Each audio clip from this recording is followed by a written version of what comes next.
ぱなうどを友達からいただいたんで、今皮を剥いて、結構厚い皮ですけど、この皮を上から下から剥いて、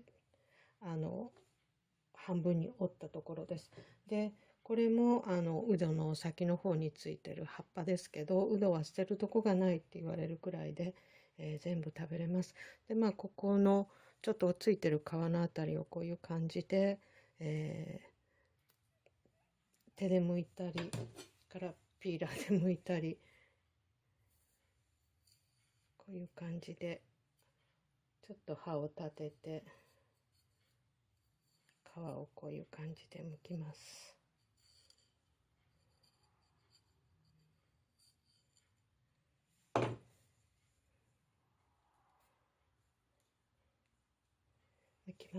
で、この穂先は天ぷらにしてもいいんですけども、最初にアクが強いっていうことで、水に2リッターぐらいの水に片栗粉を小さじ2杯と、それから酢を小さじ2杯ぐらい入れてる酢水を作ってます。この中に、30分ほど漬け込みます。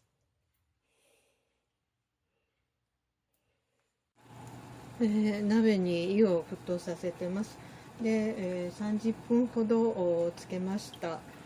ゆずやない、それを入れます。うどで、まず硬いところを先に茹でます。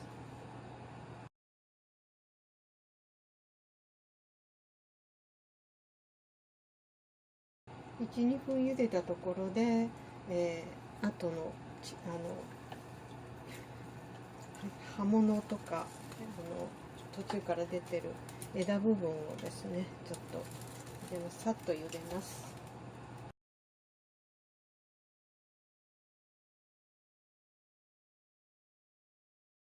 生でも食べれるぐらいって言われてましたから、さっと茹でて、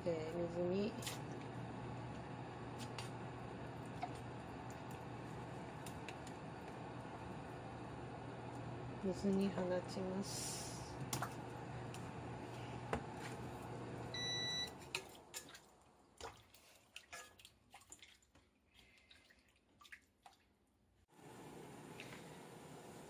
水から揚げたら、キッチンペーパーなどで拭いて、それから薄くスライスします。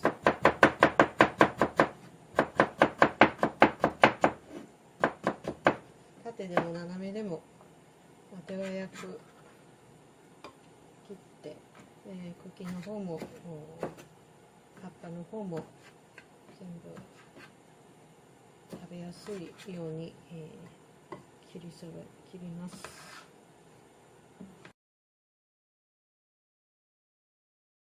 そして、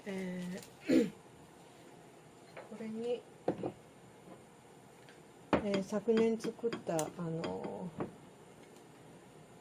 梅酢味噌ですけども、これを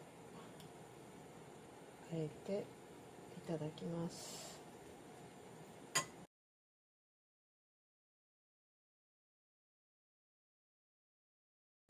梅酢味噌を大さじ3杯ほど入れました。それにしらすを一緒に揚げようと思います。